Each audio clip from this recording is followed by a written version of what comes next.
Assalamualaikum warahmatullahi wabarakatuh.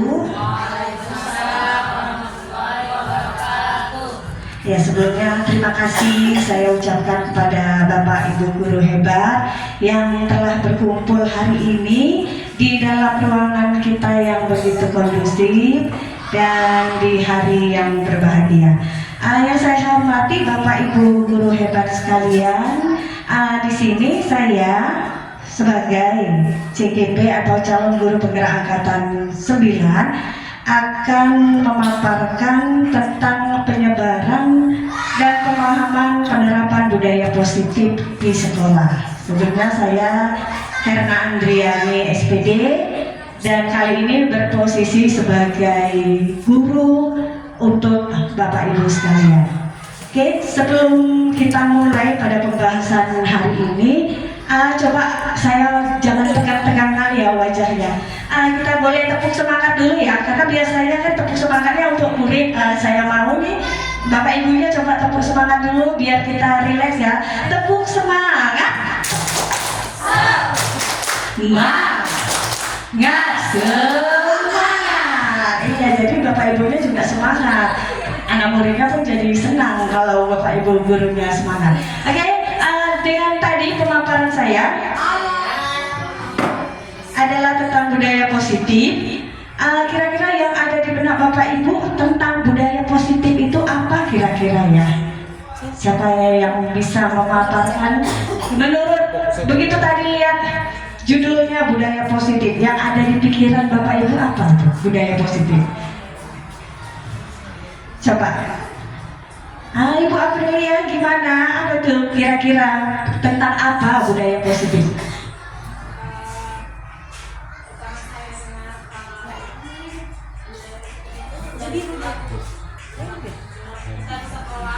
Ya.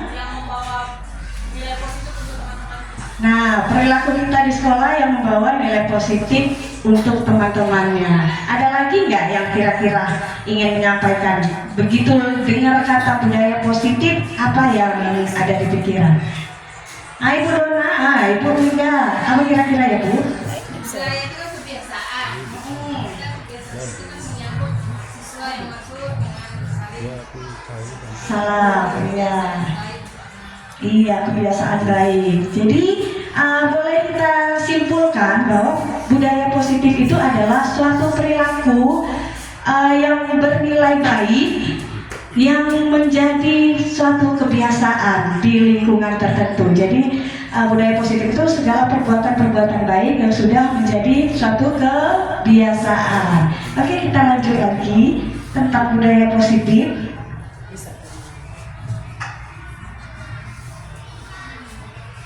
Nah, budaya positif ini, dalam budaya positif ada konsep-konsep yang terkandung di dalamnya. Konsep inti dari budaya positif yang pertama adalah perubahan paradigma belajar, disiplin positif, nilai-nilai kebajikan universal, kebutuhan dasar manusia, 3 motivasi perilaku manusia, dan sebagainya. Jadi di dalam budaya positif, jika kita ingin menerapkannya, inilah bagian-bagian yang harus kita perhatikan. Jadi bukan hanya kita bertingkah laku, tapi kita punya dasar-dasar atau acuan-acuan yang bisa kita ikuti bersama. Oke, Ibu lanjut. Yang pertama adalah pembelajaran dengan paradigma baru. Kita akan bahas satu persatu. Nah, di sini pembelajaran dengan paradigma baru ini pembelajaran dengan pandangan terbaru. Yang dulu mungkin yang dibilang pembelajaran ya udah murid kasih guru kasih pelajaran, murid mendengarkan, mencatat dan sebagainya. Itu mungkin paradigma lama, dan sekarang paradigma baru adalah pembelajaran berdiferensiasi.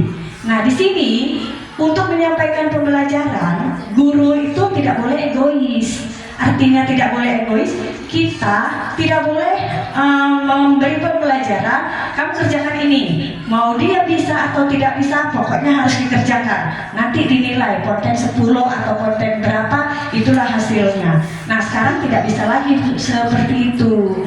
Ada namanya pembelajaran berdiferensiasi. Artinya pembelajaran ini berpusat kepada kemampuan yang murid miliki. Kita mengasih pembelajaran harus menyesuaikan dengan kemampuan si anak, dengan kebutuhannya. Artinya apa? Kita tidak egois. Misalnya si anak bangsa yang lambat membaca, kita kasih dia tugas, suruh ini itu, tentu dia akan ketinggalan dengan kawan lainnya. Jadi tugas guru lah menyesuaikan. Makanya ada sekarang ini penugasan, kalau gurunya sudah tahu kemampuan anaknya, kita bisa kelompokkan. Mungkin misalnya kalau zaman dahulu yang kurang mahir membaca, bacanya cuma 1 paragraf. Yang udah lancar membaca mungkin bisa 1 halaman kita suruh. Nah, jadi dengan kita mengetahui kemampuan si anak, kita bisa menyesuaikan pembelajaran yang mana yang cocok untuk anak didik kita. Paham ya sampai situ Bapak Ibu? Jadi kita harus menyesuaikan dengan kemampuannya, bukan menyesuaikan dengan kemampuan kita gitu. Kita lebih memperhatikan, kalau bisa pun nanti ada pengelompokan antara yang mahir, yang sedang, dan yang lancar, yang tingkat tinggi kemahirannya. Oke, kita lanjut lagi. Nah, kita sebagai guru, kita kan memegang peranan penting, seolah-olah kita itu mengatur murid. Dengan kita mau menerapkan budaya positif, gampang itu, murid ini kita bikin aja, suruh salam atau suruh ini, jangan begini ya, jangan begitu ya. Karena apa? Karena guru itu beranggapan bahwa gurunya yang mengontrol murid. Murid selalu patuh kepada guru, padahal itu adalah satu miskonsepsi atau kesalahpahaman. Dia ini ilusi guru mengontrol murid, itu ilusi, atau sebenarnya tidak ada guru itu mengontrol murid. Yang ada muridnya mengizinkan guru untuk mengatur atau mengontrol dirinya. Bukan berarti guru itu mengontrol murid terus murid nurut, enggak, karena muridnya itu mengizinkan dirinya untuk diatur oleh guru, makanya dia menuruti untuk saat ini. Tapi nanti suatu saat belum tentu dia mau lagi menerima diatur oleh guru. Jadi untuk menerapkan budaya positif tadi, kita juga harus memperhatikan juga, nggak asal-asal jadinya murid itu mengikuti dengan terpaksa. Oke, yang kedua, ada ilusi bahwa kritik dan membuat rasa bersalah mampu menguatkan karakter murid. Nah, ini maksudnya seandainya murid membuat satu kesalahan, si guru langsung menyalahkan si murid. Misalnya, tengoklah kan, gara-gara kamu dia nangis, nakal kamu ya. Tengoklah, nggak kasihan kamu sama ibu. Ibunya udah capek, ibunya udah ini ngajarin kamu, kamu malah berantem, malah main-main. Nggak kasihan ya, kok jadi nakal gitu. Nah, itu adalah bunyi salah satu yang disebut membuat rasa bersalah. Jadi ternyata dengan membuat murid merasa bersalah atau kritik, bukan malah menguatkan karakter, bukan malah menguatkan kepercayaan diri anak, tapi malah kita menanamkan nilai-nilai buruk ke dalam diri si anak. Alhasil, si anak akan menganggap dirinya itu jahat, dia menganggap dirinya itu negatif, dia menganggap dirinya itu buruk, karena ada rasa bersalah tadi yang sudah ditanamkan oleh bapak ibu gurunya. Ada penyalahan, sebenarnya itu tidak boleh. Selanjutnya, ada ilusi bahwa semua penguatan positif, efektif, dan bermanfaat. Artinya kita di sekolah belajar, kita belajar di sekolah, dan si murid kita kasih semangat atau motivasi, iya pintar anak ibu, bagus. Ternyata itu tidak efektif juga kalau itu berulang-ulang kita berikan. Kenapa? Itu kan hanya ilusi, seolah-olah dengan kita memberi motivasi dia akan semangat. Itu hanya ilusi atau kesalahpahaman. Jadi yang sebenarnya apa? Kalau nanti kita kasih terus-terusan dia seperti itu, saat kita tidak memberi motivasi sama dia, dia akan down, akan terus hilang semangatnya. Aku hari ini nggak dibilang ibunya bagus, nggak dibilang paten, lah males lagi. Jadi dia merasa ketergantungan dengan kalimat itu, dan ternyata bukan malah membuat dia membangkitkan dirinya, tapi malah akan jadi melemahkan kemampuannya. Dan ada lagi ilusi bahwa orang dewasa berhak memaksa. Sebenarnya tidak begitu ilusinya, bahwa sebenarnya si orang dewasa ini karena umur yang lebih dewasa dan fisik juga lebih mendukung, itu hanyalah ilusi. Tapi sebenarnya karena si anak tadi belum menunjukkan kemauannya untuk melawan. Oke, kita lanjut. Nah, boleh kita baca bersama. Mengubah paradigma stimulus respon ke pendekatan teori kontrol. Nah, tadi yang kita bahas adalah stimulus respon yang menganggap bahwa banyak miskonsepsi terjadi. Jadi ini boleh Ibu baca sejenak. Yang katanya di stimulus respon itu realita atau kebutuhan kita sama, ternyata di dalam teori kontrol kebutuhan kita itu berbeda. Jadi ada perbedaan-perbedaan antara pendekatan stimulus respon ke teori kontrol. Ini pandangan-pandangan baru yang zaman dahulu kala orang lain bisa mengontrol saya, padahal kenyataannya tidak.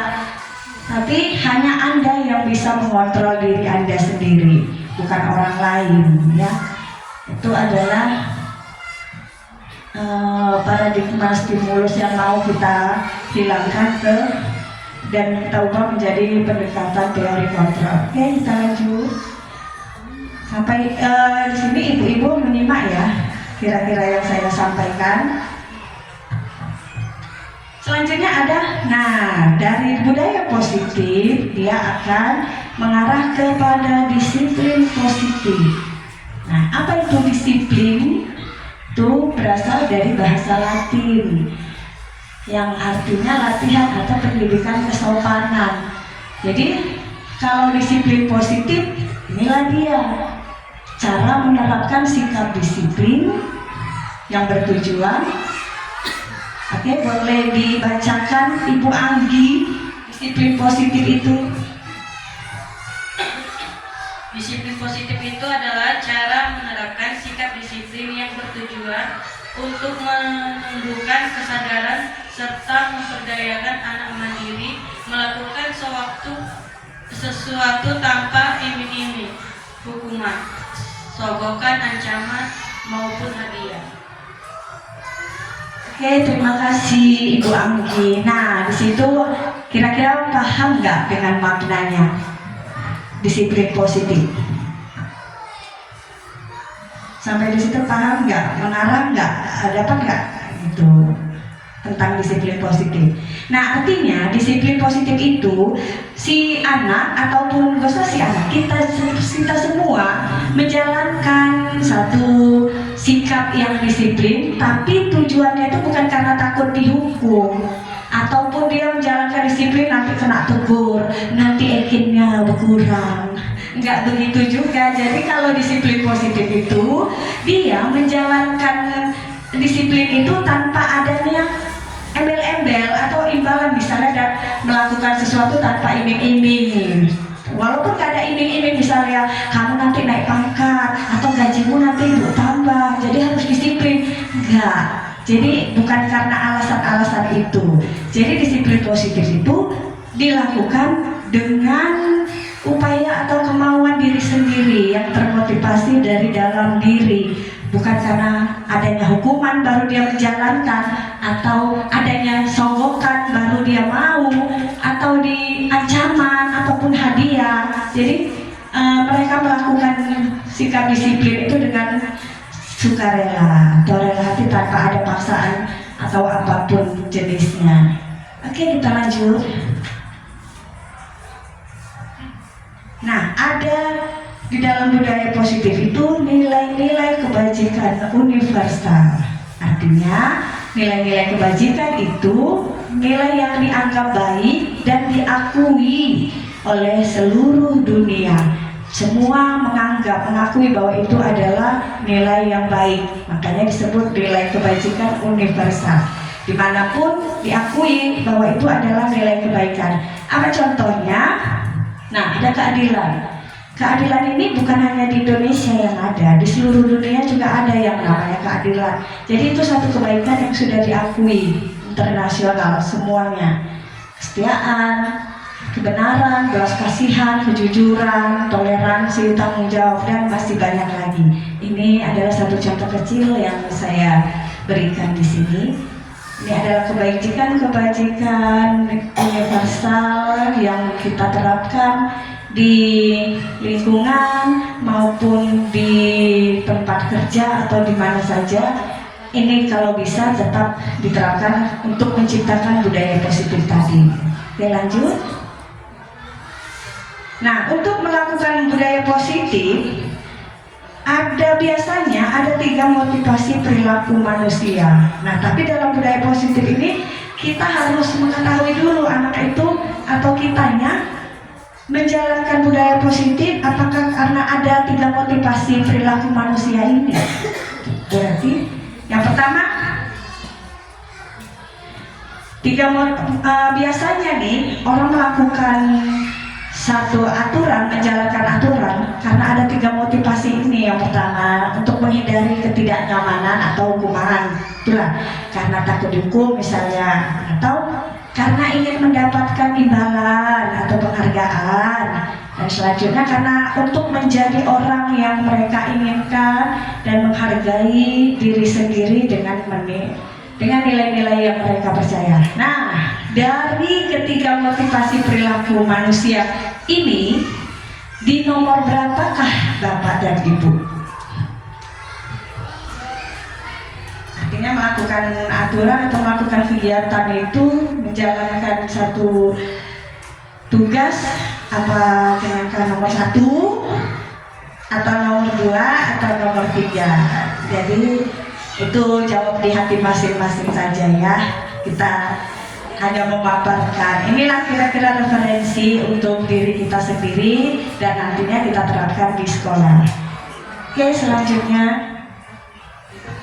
Nah, ada istilah hukuman, ada istilah konsekuensi, dan ada istilah restitusi. Dari ketiga kata berikut, yang paling sering kita dengar yang mana? Hukuman. Hukuman itu udah terlalu sering ya kita dengar. Nah, kalau konsekuensi juga sering, tapi kurang bergaulnya seperti hukuman. Dan ada restitusi. Nah, restitusi inilah yang agak-agak jarang nih pasti kedengaran. Kita bahas. Nah, ini kita bahas di sini ya. Kalau hukuman itu, nah jadi kalau nantinya kita menjalankan budaya positif, kita tidak perlu melakukan hukuman atau konsekuensi. Tapi dari ketiga pertimbangan ini bisa jadi itulah yang kita terapkan yang terbaik.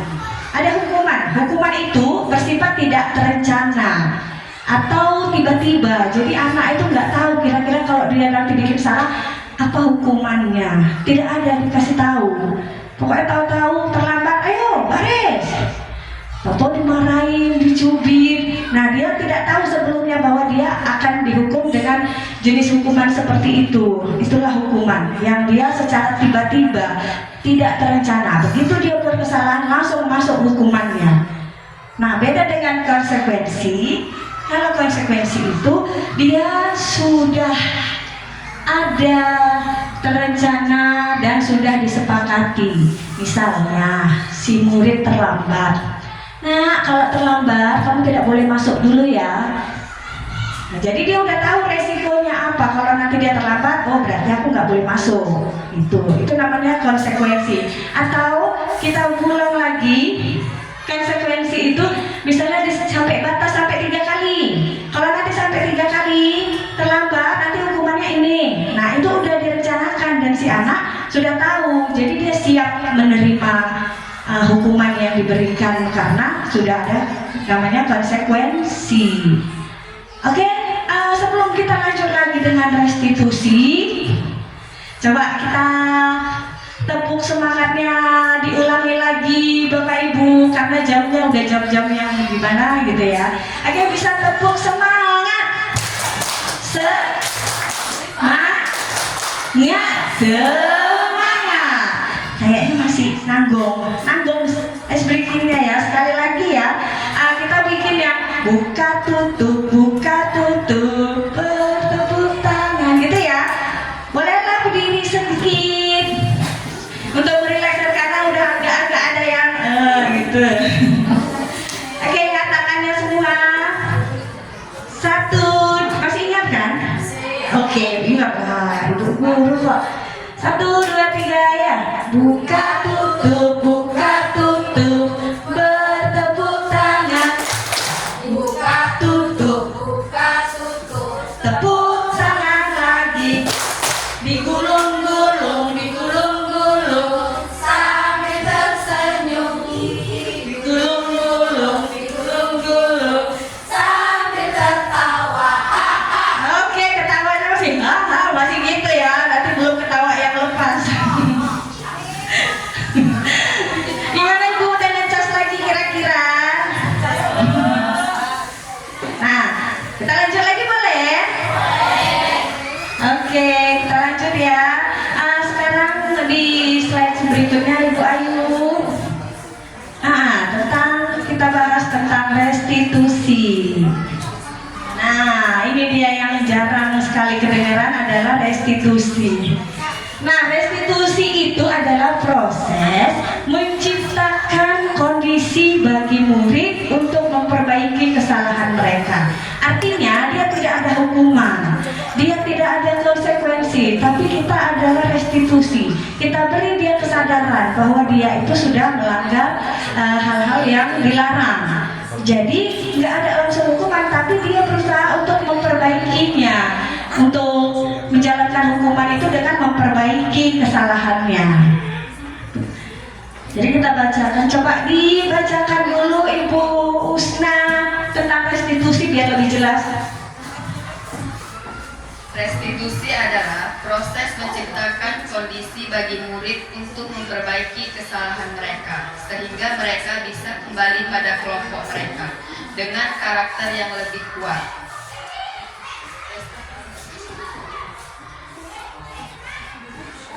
Restitusi juga merupakan proses kolaboratif yang mengajarkan murid untuk mencari solusi untuk masalah mereka dan membantu mereka berpikir tentang orang seperti apa yang mereka inginkan dan bagaimana mereka harus memperlakukan orang lain. Jackson 1990. Oke, terima kasih Bu Usna. Jadi maksudnya restitusi itu, misalnya nih ada anak yang melakukan kesalahan, misalnya dia terlambat. Nah, terlambat kita tidak usah langsung beri hukuman sama dia, cukup dipanggil. Ini contoh ya, cukup dipanggil. Nah, kenapa terlambat? Iya Bu, kamu tahu kan terlambat itu sudah melanggar keyakinan kelas yang pernah kita buat. Iya Bu, jadi apa yang harus kamu lakukan supaya kamu tidak terlambat? Terlambatnya tadi kenapa? Ayah lama kali Bu ngantar awak ke sekolah, jadi awak terlambat. Jadi apa yang harus dilakukan supaya besok gak terlambat?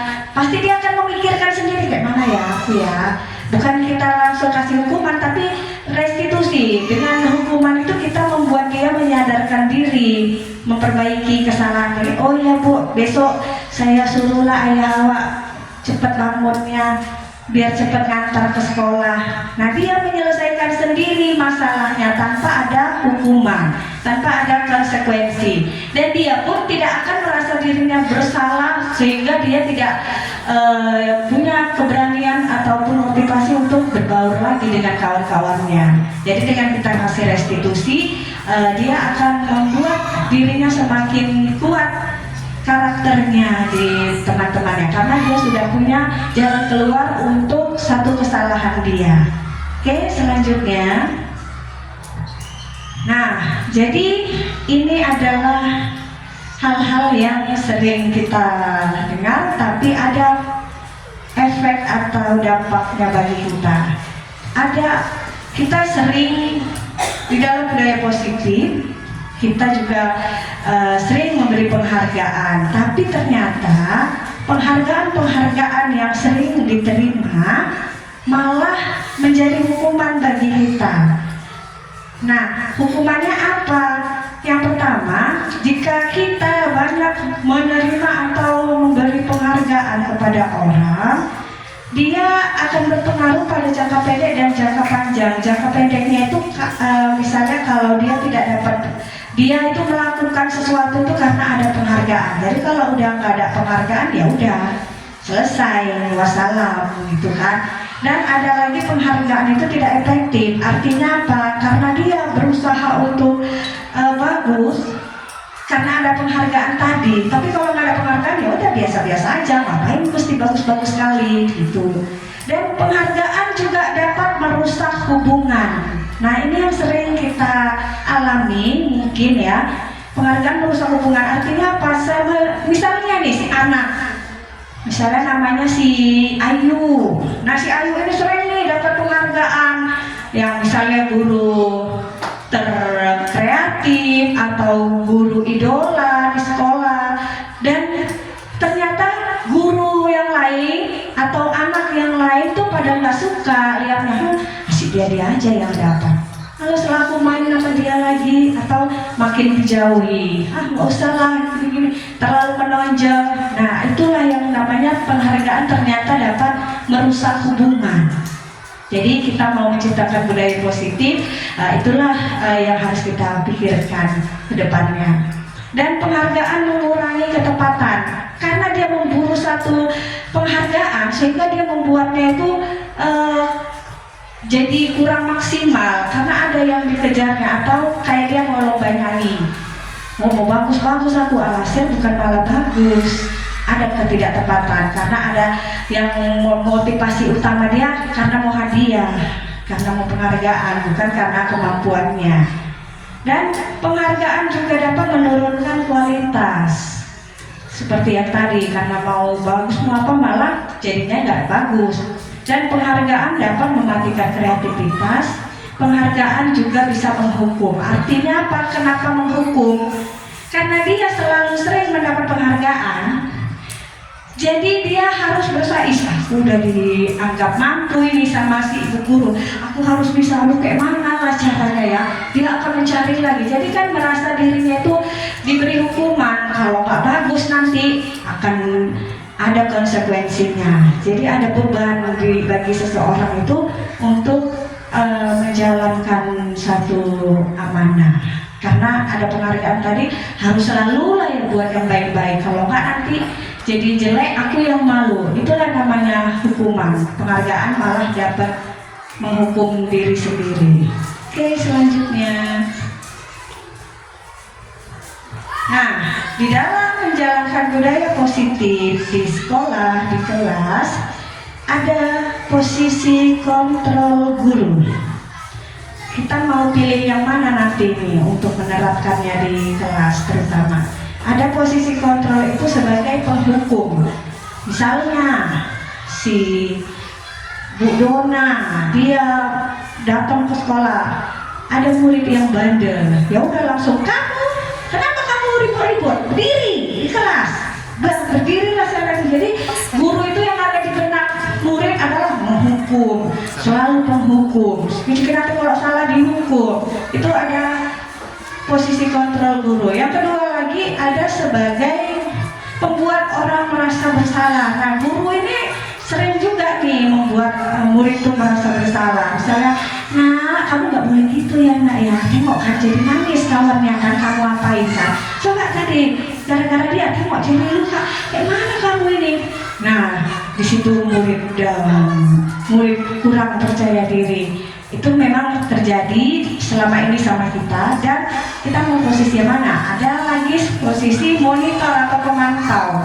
Jadi kalau ada guru, ada murid melakukan kesalahan, guru cuma memantau aja. Nanti kalau buat kesalahan lagi, awas ya, ibu mau lihat ya, jangan nanti buat kesalahan. Ibu akan lihat terus kamu masih buat apa enggak kesalahannya. Nah itulah posisi guru sebagai pemantau. Dia akan memantau terus gerak-gerik anaknya. Kalau dapat lagi kesalahan, kan udah ibu ingatkan kan, itu kan ibu perhatikan kamu ini, jangan lagi buat-buat salah. Tuh contoh. Atau ibunya sebagai teman, kenapa kamu nak kok bisa jahat kali gitu sama kawan? Kita dekati dia sebagai teman. Dan ada juga guru itu biasanya sebagai manajer itu dia ngatur, kamu nanti harus begini ya, kalau enggak nanti begini-begini gitu. Jadi ada 5 posisi kontrol, mana yang menurut bapak ibu yang terbaik, itulah yang diterapkan. Kalau bisa tidak ada yang merasa dirugikan. Oke, kita lanjut. Nah, dalam menjalani, silakan ibu kalau mau bergabung. Nah, ada keyakinan kelas. Kalau dulu namanya peraturan kelas. Kalau sekarang ada juga namanya kesepakatan kelas. Tapi yang lebih efektif dan lebih mempunyai nilai positif yang besar adalah keyakinan kelas. Keyakinan kelas itu apa? Boleh dibacakan Ibu Devita?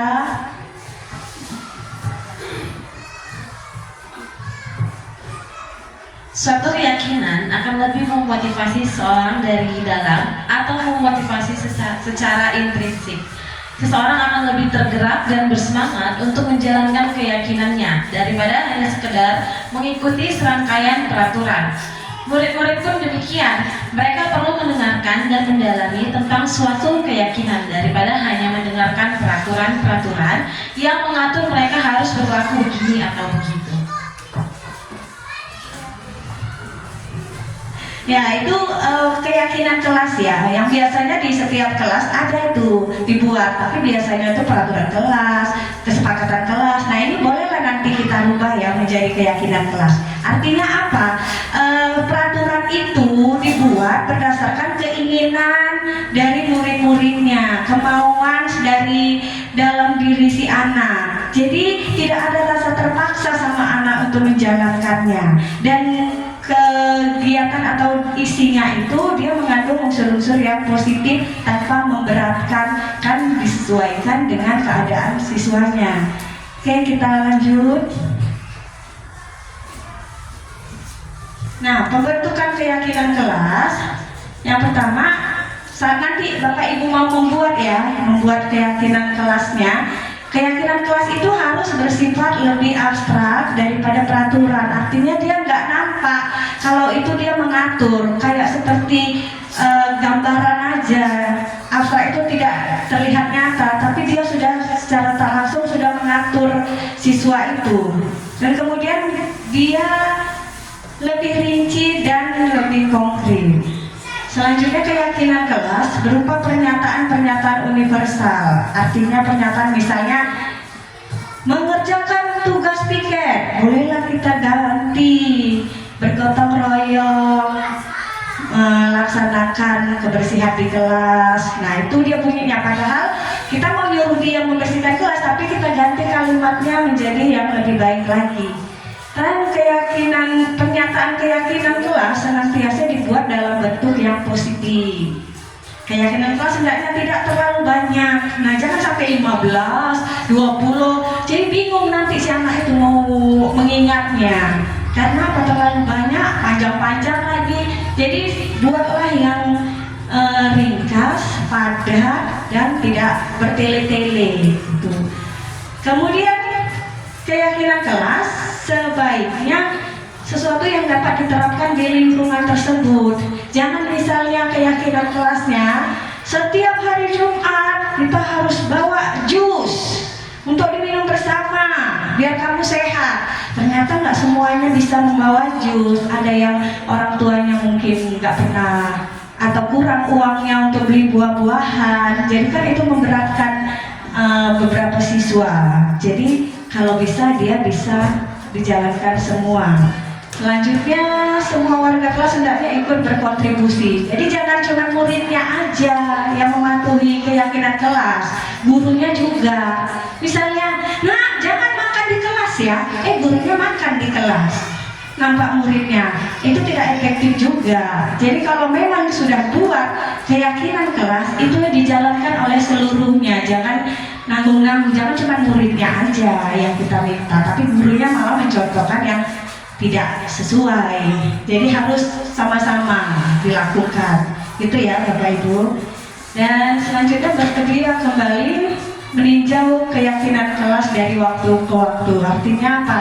Kalau misalnya keyakinan kelas itu udah kita buat 1 bulan, ternyata murid tidak juga mengikuti, bisa kita revisi lagi. Oh mungkin nggak cocok ini, atau lebih dibuat lebih baik lagi. Dan kita juga harus mengontrolnya supaya keyakinan kelas tetap terlaksana bersama. Nah ini ada contoh keyakinan kelas. Contoh keyakinan kelas dari sekolah lain ya. Ada setiap anggota kelas perlu belajar, senang, perlu melakukan tugas, saling menghargai dan merasa aman. Ini contoh kalimatnya. Nggak ada di situ setiap murid harus belajar dengan baik. Nggak ada. Hanya setiap anggota kelas perlu. Nah berarti dia sadar, oh aku perlu untuk belajar. Dan senang. Nggak perlu kita buat semua murid harus senyum di kelas. Terpaksa. Tapi kalau ini perlu senang, melakukan tugas. Itu contohnya. Terus ada lagi selalu bersikap positif, senantiasa menjadi diri terbaik. Padahal ini nampak, inilah yang dibilang abstrak. Dia tidak nampak perintah-perintahnya, tapi lebih kepada saran. Sebaiknya begini, sebaiknya ini, gitu. Percaya dan menghormati, berkomitmen senantiasa membantu. Dia bunyinya itu yang disebut sikap abstrak. Itu contohnya ya Bapak Ibu. Oke, selanjutnya.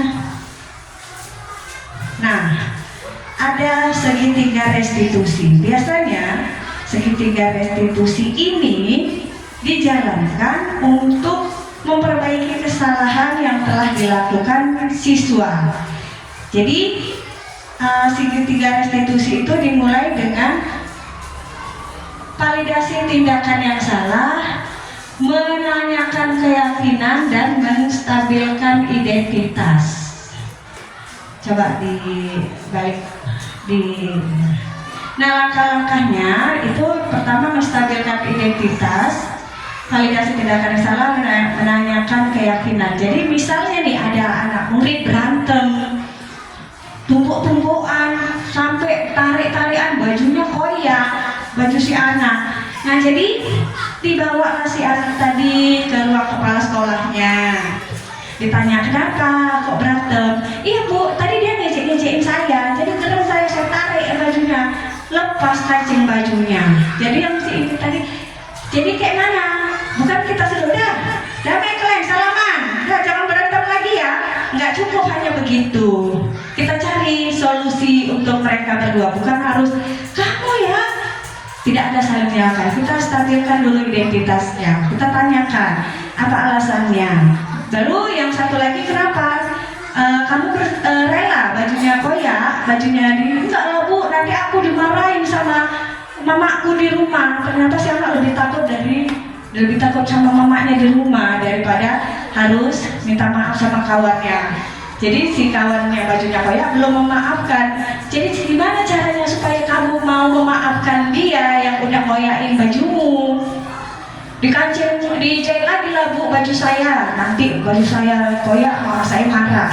Nah yang tadi kamu mau minta maaf sama dia tapi syaratnya harus kamu jahit bajunya yang koyak atau di kancing bajunya itu harus dipasang lagi. Kamu bersedia?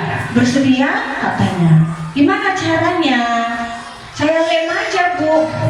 Nah guru bisa menjadi teman, kalau dilem nanti bisa copot, kalau dijahit gimana? Bukan kita memaksa, enggak lah harus kamu jahit itu baru bisa. Bukan kita memaksa, tapi kita ngasih jalan keluar sama dia. Kalau dijahit gimana? Bisa. Saya mana bisa jahit, Bu. Kalau nanti ada yang ngajarin, kamu mau? Gitu kita kasih dia masukan. Jadi mau, Bu? Ya udah, kalau memang mau. Ada yang bapak-bapak atau guru yang pandai menjahit, nanti kita ajak ya bapak itu untuk ngajarin kamu menjahit. Nah tadi kenapa kok bisa emosi? Oh iya, memang kalau emosi itu wajar. Kamu pun diganggu dia, ya tentu kamu marah, emosi, sehingga kamu tarik bajunya sampai koyak. Nggak apa-apa, memang betul, namanya orang emosi. Ibu pun kadang kalau emosi begitu, ada menstabilkan atau memvalidasikan tindakan yang salah, padahal salah, tapi kita anggap itu bukan satu kesalahan. Kita maklumi kesalahan dia supaya kita bisa memberikan solusi yang bisa diterima dia. Jadi seolah-olah kita itu berpihak pada murid, padahal kita hanya menstabilkan aja. Jadi itu bisa diterapkan ya Bu di kelas, saat nanti akan membuat keyakinan kelas dan menerapkan budaya positif kita.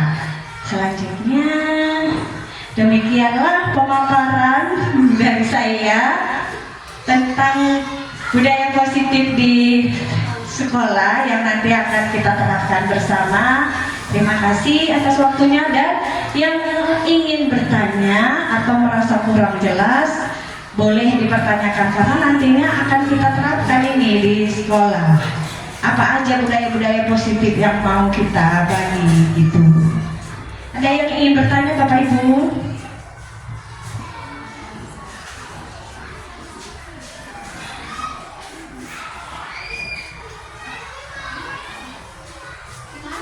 Gimana kira-kira nih? Coba kita ulang-ulang lagi, coba dilihat dia lagi. Kira-kira dari yang saya paparkan, Bapak Ibu paham nggak atau udah ngerti nggak maksudnya budaya positif itu gimana di sekolah? Artinya kan kita menerapkan itu, misalnya bukan nggak ada masalah di sekolah banyak, tapi kita memecahkannya itu kalau bisa dihindari dengan yang negatif-negatif, beri pengertian lebih kekeluargaan, lebih dari hati ke hati.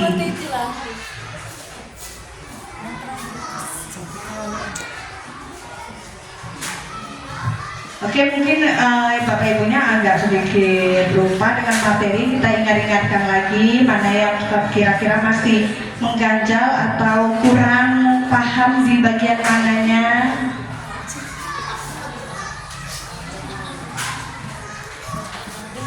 Nah itu kita sekarang kan lagi sedang menggalakkan profil pelajar Pancasila. Jadi semua kegiatan itu nantinya akan mengarah pada profil Pancasila, mewujudkan profil pelajar Pancasila. Ini miskonsepsi tadi, ini adalah ilusi-ilusi ya, jangan kepedean Bapak Ibu. Oh kami mengatur murid, kami ini, itu hanya ilusi. Gimana Bapak Ibu?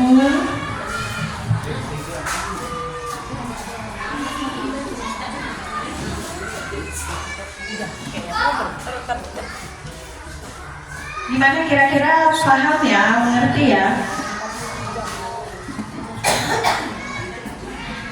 Oke, ini hasil ini kita sekarang.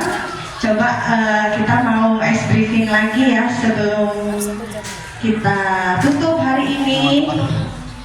Sebelum ditutup, ada nggak nih refleksi dulu kita? Refleksi dari yang udah saya paparkan. Ada nggak yang apa yang Ibu dapatkan dari yang saya paparkan tadi?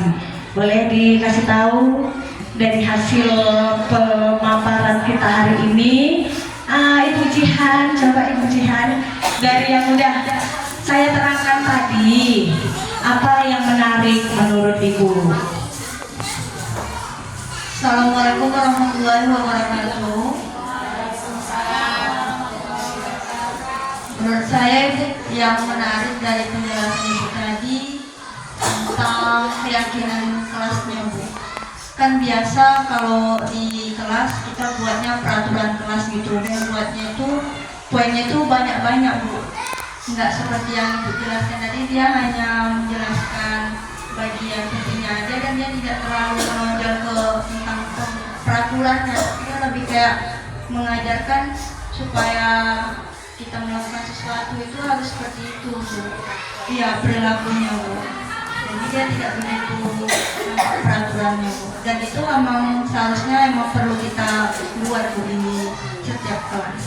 Terima kasih, Bu. Terima kasih. Kita kasih applause untuk Jihan. Nah, jadi yang menurut Bu Jihan yang menarik itu bagian keyakinan kelas. Dan oh iya, tadi keyakinan kelas itu kan seperti kalau dulu namanya peraturan kelas. Dan keyakinan kelas ini diletakkan itu jangan di satu tempat yang jarang terlihat oleh siswa.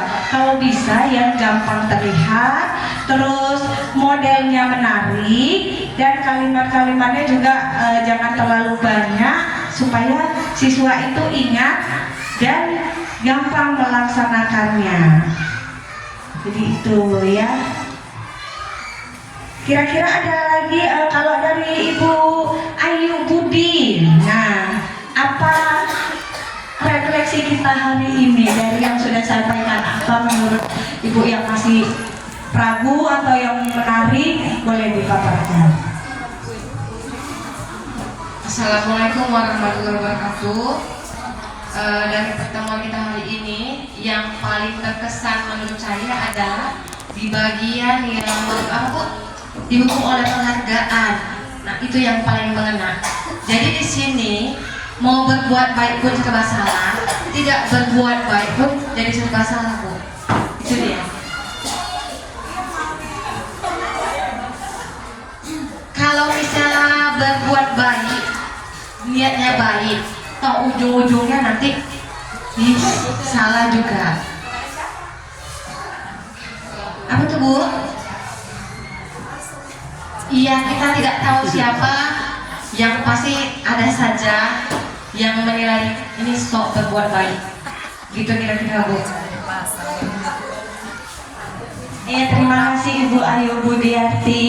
Ternyata memang kita hampir sama ya, Bu ya. Kalau saya juga bahwa yang paling mengena sekali itu adalah dihukum dengan penghargaan. Memang penghargaan itu tidak selamanya baik. Makanya sebisa mungkin anak kita itu atau murid itu tidak usah atau dikurangi lah memberi penghargaan. Bukan tidak boleh, tapi memang baik, dia bagus penghargaannya. Tapi jangan selalu monoton penghargaan, karena ada dampak-dampaknya juga ternyata. Bisa salah satunya adalah merusak hubungan penghargaan itu. Jadi boleh lakukan, tetap boleh memberi penghargaan, tapi yang sifatnya memang perlu dan memang layak gitu. Jangan nanti yang hanya hal sepele tak kasih penghargaan.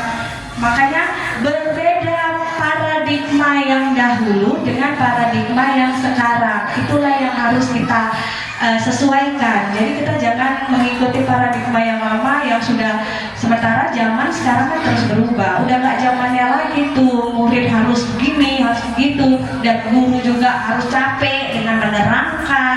Udah nggak zaman lagi, tapi lebih kita mengerti keadaan murid, kesiapan belajarnya dan minat belajarnya. Itu adalah pembelajaran yang berpusat pada murid atau berdiferensiasi. Itu yang sekarang akan digalakkan di setiap sekolah. Jadi sampai di situ Bapak Ibu, hari ini kira-kira masih ada nggak yang mau merefleksikan pembelajaran kita hari ini? Dari yang lain, dari yang sini udah. Kayaknya dari yang sini belum nih. Ada ini target-targetnya. Adakah yang mau berbagi dengan yang kita bahas hari ini? Siapa, Ibu Lia atau Ibu Norma, Bu Dona?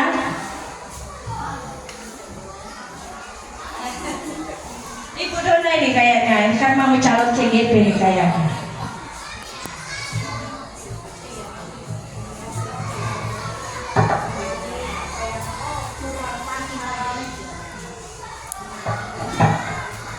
Assalamualaikum warahmatullahi wabarakatuh. Kalau menurut saya dari penjelasan yang telah Ibu sampaikan, yang paling menarik itu adalah posisi kontrol guru. Jadi di sini mungkin kami lebih bisa nantinya, kalau misalnya tadinya guru pengukur bisa menjadi guru itu jadi sosok teman, atau seperti yang Ibu bilang, jadinya anak-anak itu menimbulkan dari dalam dirinya sendiri untuk melakukan sikap positif. Artinya dia kalau misalnya datang terlambat itu bukan karena takut dihukum, tapi mungkin karena kalau aku datang cepat nanti mungkin bisa mengulang pelajaran seperti itu, Bu. Terima kasih. Ya benar, terima kasih ya Bu Dona ya. Benar sekali yang dibilang Bu Dona. Jadi kita harus menumbuhkan sikap positif di diri anak. Jangan dia itu mematuhi segala yang kita buat karena ada takut dihukum, karena tak mau diberi penghargaan atau dan segala macam. Jadi memang muncul dari kesadaran diri sendiri, dari intrinsiknya dia memotivasi dirinya sendiri. Jadi itu yang kita dapat hari ini. Kira-kira Bapak Ibu dengan pemaparan saya tadi nantinya bisa jadi acuan untuk kita menerapkan budaya positif di sekolah. Bukan budaya positif itu tidak ada di sekolah, sebenarnya sudah ada, tapi perlu kita tambah kembali. Oke, selesai pemaparan saya tentang budaya positif hari ini, dan terima kasih untuk Bapak Ibu guru sekalian yang sudah mau merespon, menanggapi ataupun berkenan hadir di suasana hari ini. Sekali lagi kita tepuk aplaus untuk kita semua. Dan saya Herna Andriani mohon diri. Assalamualaikum warahmatullahi wabarakatuh.